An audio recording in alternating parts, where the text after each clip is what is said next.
प्रयागराज में माघ महीने में शाही स्नान के दौरान शंकराचार्य अविमुक्तेश्वरानंद की पालकी को रोका गया, जिसके बाद पूरा विवाद खड़ा हुआ। अविमुक्तेश्वरानंद अनशन पर है, सरकार में मतभेद देखने को मिल रहा है, संत समाज में भी अलग अलग विचार सामने आ रहे हैं। एक पक्ष अविमुक्तेश्वरानंद के समर्थन में बातें कर रहा है तो दूसरा पक्ष कह रहा है कि उन्हें भी कानून का पालन करना चाहिए और अपना घमंड हो या फिर शाही रूप हो उसे त्याग देना चाहिए। इस पर बात करने के लिए हमारे साथ श्री अमाई ममता गिरी, जिन्हें हम सार्वजनिक जीवन में अभिनेत्री ममता कुलकर्णी के रूप में जानते हैं, जो अब अभिनेत्री का अपना काम काज छोड़ चुकी हैं और साध्वी जीवन में प्रवेश कर चुकी हैं। ममता जी, स्वागत है आपका एबीपी न्यूज़ पर। जय भवानी। ओम गंग गणपतये नमः, श्री गुरुवे नमः। सर्वमंगल मांगल्ये शिवे सर्वार्थ साधिके शरण्ये त्र्यंबके गौरी नारायणी नमस्तुते। आज ये गुप्त नवरात्र का महीना चल रहा है माघ महीने में, तो इसलिए मैंने इस भगवती को ये किया। और दूसरी बात ये है कि जैसे ये माघ महीना बहुत पवित्र महीना होता है, इसके अंदर कोई भी अनुष्ठान आप करो, तर्पण करो, ये सब फलित हो जाता है। आपकी आध्यात्मिक जीवन के लिए आपको उन्नति और गति मिल जाती है। तो माघ स्नान बहुत पवित्र स्नान होता है। तो इसी माघ स्नान में अविमुक्तेश्वरानंद की पालकी को रोका गया, इस पर आप क्या कहेंगे? तो मैं यही कह रही हूँ कि दुनिया भर में जब भी जमावट होती है, चाहे वो स्पिरिचुअली हो, जैसे न्यू ईयर का, अभी न्यू ईयर का समय गया तो मैं 12 साल मैंने दुबई में, मेरा ध्यान तब था, तो मुझे ये मालूम है शासन वहाँ क्या सब जगह, आप लंदन में जाओ जब न्यू ईयर होता है, कोई भी ऐसी जमावट होती है तो एक शासन होता है कि 12 बजे रात को न्यू ईयर होता है, लेकिन 4 बजे दोपहर से सब रास्तों को स्थगित, मतलब कोई वहाँ नहीं जा सकता। कोई चाहे कितना भी कुछ, चाहे राजा हो, कोई भी हो, रूलर हो, किसी भी गाड़ी 4 बजे के बाद उस रास्तों पे नहीं जाती, ना प्रेसिडेंट की ना किसकी, सबको पैदल जाना पड़ता है जब तक next year, that is the first, तब तक आप। तो अभी ये अपना माघ स्नान है, इतना करोड़ों लोग, करोड़ों हिंदू अपने आ जाते हैं स्नान करने के लिए, बच्चे होते हैं, फिर इतने उनमें एजुकेशन भी नहीं होता अपने देश के अंदर। तो जैसे लास्ट ईयर था, लास्ट ईयर आपको मालूम है सब रथ सबके निकलते, जितने महामंडलेश्वर है, जितने भी शंकराचार्य है, सबके रथ निकलते, तो उससे क्या होता है, भगदड़ होती है। तो प्रशासन क्या कहता है, हटो हटो रथ आ गया, हटो हटो पालकी आ गई, तो उसके बीच में क्या होता है, कितने लोगों के प्राण लास्ट ईयर गए। तो अभी आज इस बार, उस वक्त यही शंकराचार्य बोल रहे थे कि किधर है प्रशासन, किधर है चीफ मिनिस्टर, किधर है योगी जी, ये क्या करके रख दिया, किधर है प्रशासन। कोई अभी प्रशासन ने उस चीज को विवेक स्वरूप देके इस बार बोला कोई वहां नहीं जाएगा, किसकी पालकी नहीं जाएगी। तो फिर चाहे वो राजा हो, रंक हो या शंकराचार्य हो, सब एक्चुअली उनको उदाहरण प्रस्तुत करना चाहिए था। उनको तुरंत अपनी पालकी से उतर के बिकॉज उनको देख के क्या होगा, बाकी जो शंकराचार्य जो पीछे से आ रहे हैं या बाकी जो महामंडलेश्वर क्या बोलेंगे, आपने उनको अलाउ किया। तो सबके महामंडलेश्वर, सबके कौन 13 अखाड़े होंगे, कितने सारे पीठाधीश्वर है, सब बोलेंगे कि हमको भी पालकी, उनको अलाउ, हमको क्यों नहीं, उनको नहीं, हमको क्यों नहीं। ऐसे करते करते तो वही होता जो लास्ट ईयर हुआ। तो आप ये कर रही हैं कि शंकराचार्य ने नियम का पालन नहीं किया, उनको नियम का पालन करना चाहिए। उन्होंने अहंकार दिखा दिया।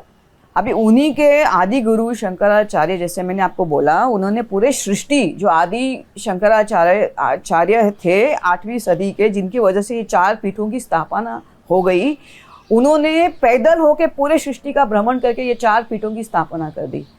तो आप कौन बाबा, आप नीचे उतरो, आप शंकराचार्य भी हो गए, लेकिन जैसे कभी बारिश होती है छाता लेते, लास्ट ईयर जो हो गया था उसको देख के आपको तुरंत नीचे उतर के, और अपने उनके वजह से अब उनके शिष्यों पे ये आपदा आ गई, ये बटुक ब्राह्मणों के वेश और उनके ये शीखा खींची और ये खींची, ये बिकॉज ये अपने गुरु की रक्षण करना चाहते थे, अपने गुरु का गौरव, और उनकी जो ये था कि मैं नहीं उतरूंगा, नहीं हमारे गुरु नहीं उतरेंगे, बस ये विवाद हो गया। आप अविमुक्तेश्वरानंद को शंकराचार्य मानती हैं? देखिए, मानना नहीं मानना अलग बात है, लेकिन उन्होंने संतता अपनी खो दी इस चीज से। एक संत की क्या जिम्मेदारी है, हम लोग बोलते हैं ना, जीत आत्मा ने परशांति से परमात्मा समिता, शीत उष्णो सुखे दुखेशु तथा मान अपमान याहो। मतलब सन की ये है कि चाहे वो जीत आत्मा ने परेशान थे, जिसने अपने आत्मा को परमात्मा को जीत लिया, उसके लिए मान अपमान गौरव पालकी ये सब मायने नहीं रखता। आपको बोला उतरो, स्नान आपका महत्वपूर्ण था, स्नान यानी अमृत, तो आपको अमृत के लिए जाना चाहिए था सीधा। आप इतनी बातें कर रही हैं कि उन्होंने संत परंपरा का पालन नहीं किया। जब आप ये बातें कहती हैं तो लोग आप ही को टारगेट करते हैं कि जरा देखिए कौन बोल रहा है, ये तो खुद बॉलीवुड के एक्टर रह चुके हैं, कहाँ दुबई में इतने साल रही, लंदन रही। अभी देखिए कोई बोलते हैं दुबई में तप किया, तो ब्रह्म कुमारी के जो स्थापना थे, जो जिन्होंने ब्रह्म कुमारी को स्थापित किया, उसके जो गुरु थे उन्होंने पाकिस्तान में इस्लामाबाद में जाके उन्होंने तपस्या की और उनको वहां पे महादेव ने बोला कि जाके हिंदुस्तान में जाके ब्रह्म कुमारी को स्थापित करो। तो कौन किधर भगवान किसको किधर जाके स्थापित करता है और बोलता है यहाँ पे तप कर। मेरा 12 साल तप दुबई में था, और वो भी एक जगह था, एक कमरे के अंदर था। तो वहाँ परमात्मा आता है आगे। जैसे मैं लोगों को बोलती हूँ कि भीड़ में परमात्मा आता नहीं, परमात्मा हमेशा अकेले में ही आता है। और मैं इसलिए बोल रही कि इस आदमी ये बोलता है, मैं कहूँगी कि शंकराचार्य को प्रायश्चित करना चाहिए कि इनके वजह से उनके बटुक ब्राह्मणों को हिंसा का मुंह देखना पड़ा। ये संत है, इनको अहिंसा और सत्य को प्रवोट जो या ये देना चाहिए, महत्वता देनी चाहिए। करिए अविमुक्तेश्वरानंद जो शंकराचार्य, उनको माफी मांगनी चाहिए और उनको जो अनशन पर बैठे हैं उनके वजह से तो हिंसा ने स्वरूप ले लिया। अगर 15 मिनट मैंने देखा कि 15 मिनट ये अपने जो ये थे प्रशासन थे उनको ये कर रहे थे कि आप नीचे आ जाओ, ये हम लोग अलाउ नहीं कर रहे। ये अपने इसमें कि मैं नहीं आऊँगा, ये नहीं आऊँगा। 15 मिनट उनको इतना देना पड़ा समय इनको समझने के लिए कि उनको उतरना चाहिए नीचे और जाओ। जैसे उनके गुरु आदि शंकराचार्य ने पैदल इधर, अच्छा मैं बोलूँगी इधर अगर आदि शंकराचार्य होते तो ये क्या करते? ये ऐसा मौका ही नहीं आने देते। वो फट से वो तो चल के ही आ जाते थे। उनको तो पालकी की भी जरूरत नहीं थी उस वक्त। ये लोग ने चल के जाके स्नान किया आदि शंकराचार्य ने। ये तो आदि शंकराचार्य को ये नौबत ही नहीं आनी पड़ती समझाने की। एक वर्ग ये कर रहा है कि उत्तर प्रदेश के मुख्यमंत्री योगी आदित्यनाथ को माफी मांगनी चाहिए शंकराचार्य की, जाकर उनसे माफी मांगे, प्रायश्चित करें और उनका स्नान संपन्न कराएं। नहीं, और अभी बिल्कुल नहीं। ये तो अविमुक्तेश्वर जी को ही प्रायश्चित करना है कि उन्होंने अपने अहंकारास्पद होते हुए अपने पहले शिष्यों पे हिंसा होने दी और उनके वजह से ये पवित्र जो स्नान है उसको दूषित कर दिया। इन्होंने कलंक करके रख दिया, उन्होंने खुद के लिए ही उन्होंने कर दिया। अविमुक्तेश्वरानंद को आप शंकराचार्य मानती हैं और आप ये मानती हैं कि देश में 4 ही शंकराचार्य होने चाहिए, या अभी हम जैसे देख रहे हैं कि कई लोग अपने नाम के आगे और अपने आप को एज ए शंकराचार्य प्रस्तुत कर रहे हैं? मैं अभी मालूम है, मैं ये पुरी के जो जगन्नाथपुरी के जो शंकराचार्य हैं, तो मैंने उनका किधर ये सुना, क्या बोलते हैं, वक्तव्य। तो उन्होंने कहा कि कैसे सब जगह 100 या 1000 के या मंडलेश्वर बन रहे, 1000 के तादाद पर अपने आप को जगत गुरु स्थापित करके बैठे लोग, और शंकराचार्य भी ऐसे नकली किधर कोई एसपी के बने, कोई इसके पार्टी के बने हुए हैं। मैं तो बोलूँगी आत्मज्ञान से बड़े ऊपर कोई चीज़ नहीं है। तो अभी मुझे तो ये लग रहा है कि ये जो शंकराचार्य जिन्होंने, जैसे मैंने अभी इसके पहले भी काफ़ी इसमें कहा कि 4 वेद और पुराणों और उपनिषद को कंठस्थ करने से आप शंकराचार्य नहीं होते। आत्मज्ञान ब्रह्म विद्या की भी आपको नॉलेज होनी चाहिए। अगर आप में आत्मज्ञान होता तो ये नौबत ही नहीं आती आज की वो हठ योग करके अपने बैठ जाते वहाँ पे। जब आप ये बात कह रही हैं कि कितने सारे शंकराचार्य घूम रहे हैं, 100 महामंडलेश्वर घूम रहे हैं जिनको कोई नॉलेज नहीं है, लोग आप पर भी सवाल उठा रहे हैं कि आपको भी महामंडलेश्वर बना दिया गया। पिछली बार आप जब गए थे स्नान करने, वहाँ आपको किन्नर अखाड़े ने महामंडलेश्वर बना दिया। ये कैसा क्राइटेरिया है कि आप किस आधार पर महामंडलेश्वर बनाए जा रहे हैं? मैंने इतने साल तप किया, आके मेरी परीक्षा देखो, मेरा ज्ञान देखो, मेरा ध्यान देखो, और क्या है। और मैं बोलूँगी शब्द से कोई शंकराचार्य, मैं अगर 4 वेद को कंठस्थ करके बताऊँ मैं किस वेद में क्या है, किसने क्या किया, इससे आत्मज्ञान नहीं साबित होता। आत्मज्ञान के लिए सिर्फ तपस्या लगती है, वो भी धारणा समाधि होती है। धारणा ध्यान समाधि होती है, उसके अंदर वो अष्टांग योग होता है, उसके अंदर आपको भक्ति होता है, राजयोग होता है, उसके अंदर भक्ति होता है, ध्यान होता है, सब होता है। सबका मिलाप होके आपके अंदर जो भगवती होती है कुंडलिनी शक्ति, वो शक्ति स्वरूपा कुंडलिनी शक्ति स्वरूपा जागृत होती है। और उसके बाद कड़क तपस्या होती है। मैंने काफ़ी साल तपस्या की। अभी आप बोलोगे मैं हूँ नहीं हूँ, ये सब विवाद ही छोड़ दीजिए ना। चलो मैं नहीं हूँ, लेकिन जो मैं अभी कह रही हूँ सही कह रही हूँ कि गलत कह रही हूँ, ये आप मुझे बताओ ना। मैंने ये नहीं बताया कि अभी उसको उन्होंने बना दिया शंकराचार्य जो भी है, लेकिन उनके आचरण से आपको समझ में आता है उसके अंदर कितना अहंकार है। जो अहंकार है उसमें अंदर कौन सा किस प्रकार का शंकराचार्य हो सकता है या संत भी हो सकता है। तो वो उपाधि है, शंकराचार्य एक उपाधि है। जैसे मैं महामंडलेश्वर हूँ, लेकिन अगर मैं वहाँ होती और मुझे कहते कि आपको यहाँ से आप नहीं जा सकते, तो मैं तुरंत उठती। मुझे तो स्नान से ही महत्व था, क्योंकि स्नान ही अमृत है, हम लोग अमृत के लिए आ गए। तो अब इसका हल क्या है ममता जी? अविमुक्तेश्वरानंद खुद क्षमा मांगे, योगी आदित्यनाथ मुख्यमंत्री वो क्षमा मांगे, प्रशासन क्षमा मांगे, या चुपचाप स्नान करें और विषय समाप्त करें? आप क्या मानती है इसका हल क्या है? देखिए अभी मैं आपको एक बात बताऊं क्या चल रहा है ये सब। पहले तो इनको गिल्टी महसूस हो गया कि उनके वजह से ये संत है, संत को उठ के सीधा सा पालकी से नीचे उतार के अपने बच्चों को घेराव करके निकलना चाहिए था। लेकिन मैंने कुछ वीडियो देखे, उनके बच्चे क्या बोलते कि नहीं हमारे गुरु को कष्ट होता, नीचे आते, वो चल जाते, उनके पैर छू जाते। आपको मालूम है आदि शंकराचार्य ऐसे ही थे, उनके आजू बाजू सब जमावट होती थी और सब वो हट हट हट हट सबको बोलते थे। उनके जो शिष्य थे आजू बाजू, हटो हटो, उनके आदि शंकराचार्य जा रहे, चलो हटो हटो हटो। उसमें से क्या हो गया? एक चांडाल आ गया। चांडाल कौन थे? साक्षात महाकाल थे। महाकाल ने क्या किया? ये तू किसको बोल रहा है हटने के लिए? ये कौन है जिसको बोल रहा है तू हटने के लिए? और आदि शंकराचार्य ने एक झलक देखी, उनको समझ में आई ये साक्षात महाकाल है। उन्होंने जाके उनके चरण पकड़ लिए कि मुझे क्षमा करो, मैं किस अहंकार, और मेरे शिष्यों को भी उसी में डाल रहा था, क्योंकि उनके शिष्य उनको बोल रहे थे हटो हटो हटो, हमारे आदि शंकराचार्य जा रहे। तो यही अभी इस वक्त चल रहा था माघ स्नान के अंदर, कि उनके बच्चे बोल रहे कि हमारे गुरु नीचे उतरते, उनके पैर छूते बाकी सब लोग। ममता जी, जब आप ये विषय बोल रही हैं कि अविमुक्तेश्वरानंद को पश्चाताप करना चाहिए, उन्हें विचार करना चाहिए, उन्होंने शंकराचार्य के पद का पालन नहीं किया, तब आपको लोग बीजेपी का एजेंट और योगी आदित्यनाथ का एजेंट कह रहे हैं। देखिए मुझे आपको मालूम है, इसलिए मुझे महामंडलेश्वर की उपाधि बिल्कुल नहीं चाहिए थी। मैंने 25 साल ध्यान तब किया। मुझे मालूम है कि एक वस्त्र से आपका सत्य नहीं दबना चाहिए। अगर मैं ये पहनती हूँ, लोगों को लगता है कि मैं बीजेपी के इसमें हूँ, तो मुझे अंदर से ही लगता है अभी। और जो मैं देख रही हूँ, मुझे 1 साल तो हो गया इसमें, तो मैंने ये भी देख लिया कि कितने लोगों में क्या ज्ञान है, किसमें आत्मज्ञान है, किसमें नहीं है, कितने। अभी इसी को देखो, मैं इनके पैर पड़ सकती हूँ इस शंकराचार्य के, इससे ज़्यादा ज्ञान तो मेरे पास है, इससे ज़्यादा आत्मज्ञान मेरे साथ। मैं तो बोलूँगी आत्मज्ञान से विमुख आदमी है, तो मुझे इनके पैर पड़ने चाहिए। इससे अच्छा मैं ये वस्त्र उठा के रख दूँ और मैं अपने सत्य करूँ, जैसे जय कृष्णमूर्ति थे।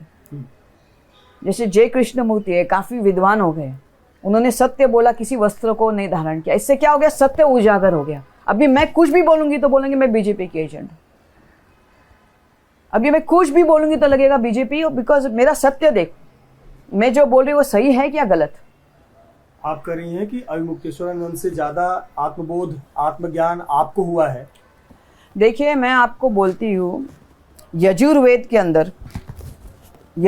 अंदर एक ऋषि थे, ऋषि उदालका, और उनके पुत्र थे श्वेत केतु। तो श्वेत केतु ने 12 साल ऐसी जाके तपस्या की, लेकिन क्या तपस्या की? उन्होंने 4 वेद, अपने 18 पुराण और 108 उपनिषद को उन्होंने कंठस्थ किया था। वो आ गए और सीधा गए राजा जनक के दरबार में।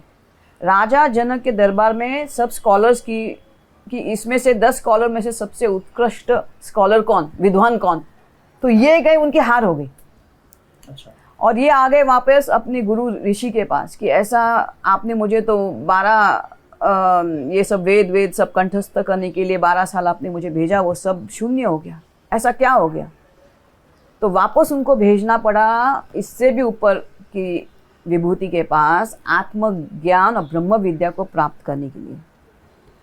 तो कहने का तात्पर्य है, ये बहस अभी भी चल रही है सब जगह कि इसको 4 श्लोक आते हैं, इसको नहीं आते, इसको शुद्ध नहीं आता है, इसको अशुद्ध नहीं आता। अभी मैं आपको एक बात बोलती हूँ, मैं ब्राह्मण हूँ और ब्राह्मण के घर में ऐसे ही मंत्र उच्चार चले जाते हैं। मतलब बच्चे जो होते हैं, बिकॉज रोज अनुष्ठान होता है, 11 पंडित आते हैं, ये आते हैं वो आते हैं, तो हमारे घर में 11-11-21 पंडित को बुला के अथर्व शीर्ष का पाठ चलता था हमारे घर में रोज नित्य। और उस वक्त मैंने अपने लोगों के, बिकॉज मैंने अपने दादा दादी जो है वो भी महाकाल और आदि शक्ति के प्रचंड भक्त थे, दत्तात्रेय साक्षात उनका स्पर्श हमारे घर में हो चुका था। तो मैंने 11-11 पंडित को देखा है पान पे पाठ पे बैठ के ये करते हुए। तो कहने का तात्पर्य है कि 11-11 ब्राह्मण आके अथर्व शीर्ष का, और एक एक ब्राह्मण को 21 बार अथर्व शीर्ष को रटना था, और उधर अभिषेक चलता है गणेश जी के ऊपर।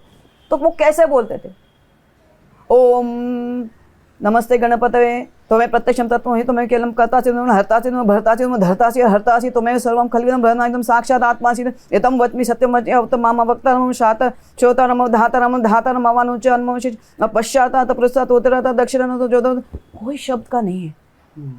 और मैंने ये देखा कि 11-11 पंडित 21-21 बार, बिकॉज 21 बार बोलना पड़ता है एक पंडित को। और आपने भी देखा होगा जब 21 बार एक मंत्र कैसे बोलते हैं लोग जी। एक शब्द आपको सब, मैंने बोला इनको नहीं आता है, चलो मैं अथर्व शीर्ष सीख लेती हूँ, और मैंने संकल्प से मैंने अथर्व शीर्ष सीख लिया उस वक्त से। अब आपने जब मुझसे ये बात कही तो मेरे ध्यान में एक सवाल ये आया कि एक संत हैं, आनंद गिरी नाम है उनका, उन्होंने जगत गुरु रामभद्राचार्य महाराज हैं, उनको लेकर एक टिप्पणी की कि जो आदमी देख ही नहीं सकता वो दूसरे को क्या रास्ता दिखाएगा। रामभद्राचार्य महाराज को लेकर एक टिप्पणी की। ऐसे भी दिव्यांग हो, नेत्रहीन हो, हमारे समाज में ऐसी टिप्पणी नहीं की जाती है, लेकिन खुद एक संत होकर ये कह रहे हैं कि रामभद्राचार्य महाराज जो है वो खुद अंधे हैं, दूसरे को क्या रास्ता दिखाएंगे। इससे शर्मनाक वाक्य क्या हो सकता है, मुझे आप बताओ। ये मैंने वाक्य सिर्फ इनसे नहीं सुना, मैंने अविमुक्तेश्वर जी से भी सुना। उन्होंने भी कहा कि विकलांग है, उनको अधिकार नहीं, ये नहीं है, ये महामूर्ख लोग हैं। मैं उनको एक उदाहरण देती हूँ, अष्टवक्र गीता। अष्टवक्र मुनि कौन थे भैया? उनको पेट में उनकी स्टोरी मैं आपको बताती हूँ। वो माँ के पेट में थे और उनके पिताजी कोई मंत्र या उच्चार कर रहे थे, वो सही ढंग से नहीं कर रहे थे, तो अंदर से उन्होंने आवाज़ दी कि पिताजी आप ये श्लोक गलत बोल रहे हो। तो उन्होंने, वो ऋषि ने, उनके पिताजी ने उनको श्राप दिया पेट के अंदर कि तुम बाप को सिखा रहे हो कि मंत्र कैसे बोलने का, कि तुम 8 जगह से विकलांग होके बाहर आ जाओगे, इसलिए उनको अष्टवक्र बोलता है। ये अष्टवक्र मुनि से अष्टवक्र गीता है, अपने 4 या 5 गीता है, इसके अंदर ये अष्टवक्र गीता भी आती है। एक अवधूत गीता है जो स्वयं दत्तात्रेय की है, और ये अवधूत ये जो अष्टवक्र गीता है, तो ये अष्टवक्र मुनि वो 8 जगह से विकलांग थे, उन्होंने राजा जनक को आत्मज्ञान दिया। ये पूरा अष्टवक्र गीता जो है वो राजा जनक और उनके बीच में संवाद है, और उन्होंने ये अष्टवक्र गीता बोलते बोलते उनको आत्मज्ञान की प्राप्ति हो गई। तो जो रामभद्राचार्य जी को, तो यही आप सोचो कितने महामूर्ख है, या ये शंकराचार्य कहने के भी लायक हैं जिनको यही मालूम नहीं कि विकलांग का और आत्मज्ञान का कोई लेना देना नहीं। आत्मज्ञान अंदर की अवस्था स्थिति है, उससे आपको एक स्थान, एक आसन पे बैठ के काफी साल आपको भक्ति करनी है, ध्यान, तप, धारणा, समाधि करनी पड़ती है, उससे बाहर के विकलांग का कोई लेना देना नहीं है। तो जगत गुरु रामभद्राचार्य को ही, जो आनंद गिरी महाराज हैं, इन्होंने कहा कि ये बीजेपी के एजेंट हैं, या और भी शब्दों में उन्होंने मॉडिफिकेशन किया और कहा कि बीजेपी के एजेंट नहीं, दलाल हैं। तो आप किसके दलाल हो? अभी आप मुझे बोलो, अविमुक्तेश्वर जी वहां पे स्नान के लिए ना, वहां बैठ के पॉलिटिक्स क्यों कर रहे हैं आप स्नान के लिए गए या आप पॉलिटिक्स के लिए गए? देखिए, मैं अविमुक्तेश्वर जी के एक विचार शैली से एकदम ये रखती हूँ कि उन्होंने गौ हत्या को लेके उनकी बहुत ये है, संवेदनशील है। तो मैं भी संवेदनशील हूँ। हर एक प्रत्येक हिंदू गौ हत्या, और वैसे भी देखा जाए गौ हत्या का कानून तो है उत्तर प्रदेश में सब जगह है, जैसे रेप का कानून है, लेकिन आज भी रेप है, इंडिया नंबर 1 बोलते रेप में है, तो अभी पालन नहीं करे तो क्या करना चाहिए इसका। लेकिन अभी आप देखो, मैं आपको इसका उजागर इसी वक्त कर रही हूँ कि वहां बैठ के वो क्या बोल रहे हैं कि बीजेपी गौ हत्या नहीं कर रही है, नरेंद्र मोदी गौ हत्या का कुछ नहीं कर रहे, ये नहीं कर रहे, वो कर रहे। आप स्नान के लिए गए या पॉलिटिक्स करने के लिए गए? और जिसके लिए, और मैंने सुना कि वो बाकी पार्टियों के बीच में ये, तो क्या वो पार्टियां इनको आते ही पावर में गौ हत्या को बंद कर देगी? और अगर गौ हत्या का इश्यू आपके पास है तो ये माघ मेला नहीं है, ये स्नान के वक्त आपको उधर बैठ के गौ हत्या और किसी साधु ने मोदी जी को फोन किया और उन्होंने ऐसा किया वैसा किया, नहीं किया, क्यों नहीं किया अभी तक, उधर बैठ के सिर्फ स्नान है, 4 स्नान करके आपको आना है। अगर आपको गौ हत्या के लिए या गौ के विषय में पूरा गुरु महामंडलेश्वर जितने भी गुरु है सबका आप एक मीटिंग करो, एक सब इसी विषय को लेके हम 10-15 दिन तक बैठ के उसका कुछ निवारण निकाल देते। लेकिन वहां नहीं, जहां आप स्नान कर रहे हो, आप स्नान करने जा रहे हो या आप पॉलिटिक्स करने जा रहे हो? क्या हिंदू समाज में जो संत हैं जी, महामंडलेश्वर हैं, शंकराचार्य हैं, ये भी पॉलिटिकल आइडियोलॉजी के आधार पर बटे हुए नजर आ रहे हैं आपको? कि कोई बीजेपी के पक्ष में बातें करता है, कोई समाजवादी पार्टी की बात करता है, कोई योगी से प्रेम करता है, कोई योगी से एकदम विरोधी है, नफरत करता है। आपको लगता है संत समाज भी राजनीतिक विचारधारा पे बटा हुआ है? देखिए, मैं अभी आपको एक स्पष्ट बोलना चाहती हूँ, मैं इस कपड़े को बहुत जल्दी मैं इसको उतारने जा रही हूँ, भव्य कपड़े को, ताकि मैं अपना सत्य, जैसे जय कृष्णमूर्ति बोला करते थे, तो इसके लिए ना हिंदू हो, देखिए मुझे सब धर्म एकोसी दृष्टासी सर्वत्र मुक्त प्रायोसी सर्वथा, एक को सब में देखो, सब में देखो। मैंने बाइबल पढ़ा, मैंने कुरान पढ़ी, मैंने सब पढ़ा, और सब में गौ हत्या को पाप बोला है। और मैं आपको आज गुप्त नवरात्र चल रही है, आज अष्टमी चल रही है नवरात्र की, कल नवमी है, और इस माध्यम पे मैं आपको एक चीज़ जो मुझे आत्मज्ञान द्वारा मैंने काफ़ी चीज़ें बताई है। मैंने कल की अवतार को देखा, मैंने ऐसे ही नहीं बोला, ये मेरा 25 साल का तप है, ध्यान है, और भगवत प्राप्ति आपको एकांतवास में ही होती है, ग्रुप में नहीं होती है, ठीक है ना। तो मैं आपको यहाँ से बोल रही हूँ कि एक समय आने वाला है, जिसको हम लोग बोलते हैं, मुसलमान में बोलते हैं कयामत की रात आने वाली है, ये आने वाला है। बाइबल के अंदर भी स्ट्रिक्ट एक चैप्टर है कि कौन से जानवर को आप काट सकते हो, नहीं काट सकते हो, ऐसा एक पूरा एक चैप्टर बाइबल के अंदर भी है। लेकिन उसमें भी गौ हत्या वर्जित है, बिकॉज ये दूध देती है। एक समय आने वाला है और बहुत जल्दी आना है कि गौ माता दूध देना बंद करने वाली है। एक समय आएगा, एक जो हम लोग बोलते हैं कलयुग का घोर, जिसको हम लोग बोलते हैं ना कयामत की रात। ये लोग तो कुछ और ही समझते हैं। कयामत की रात है कि सब नष्ट होने वाला है, पानी सूखने वाला है, नदियां सूखने वाली है, गौ भी माता दूध देना बंद होने वाला है एक समय पे। तो आप देखो, आपके बच्चे स्कूल में, किसका बच्चा, कोई भी नहीं, जितनी भी माताएं होंगी, चाहे वो बकरी की माताएं होंगी, कोई भी दूध देना सब शून्य होने वाला है एक समय। और आप खुद उसको देखो कि आपको उसको रक्षण करना है, जैसे आप नदी को रक्षण करते हो। कि हम लोग आज क्यों बोलते हैं कि जल्दी जल्दी अपना बिजली को भी बंद कर दो, जल्दी जल्दी कम। मैं चिल्लाती हूँ अपनी मेड को कि ज़्यादा पानी मत खोलना, जितना हम लोग रिजर्व करेंगे उतना आगे की जनरेशन को मिलेगा। तो आप ही सोचो, आपको गौ को काटना है खाने के लिए या उसको बचाव करना है दूध की। कल आप गौ, जैसे स्कूल के अपने बच्चे हैं, जैसे ऋषि है, मुनि, सब दूध के ऊपर तो उनका आहार चलता है। कल आपके बच्चे स्कूल में जाएंगे तो क्या पी के जाएंगे, आप सोचो। तो ये हिंदू मुसलमान ये सब छोड़ के ये सोचो कि कुछ साल के बाद गौ माता दूध देना बंद होने वाला है, उसका सब ना घी होगा ना कुछ होगा। तो आप देखो क्या करना है आपको जीवन के अंदर, आपको उनको बचाना है, काटना है, आपके ऊपर है। जी, मेरा एक आखिरी सवाल, पूरा विवाद अभिमुक्तेश्वरानंद के स्नान को लेकर हुआ, बहुत जमकर पॉलिटिक्स हो रही है, अपने अपने सहूलियत के अनुसार लोग बयानबाजी कर रहे हैं जी, लेकिन शंकराचार्य के पद को लेकर भी एक विवाद है, उनकी जो कुर्सी है, कोर्ट में मामला चल रहा है।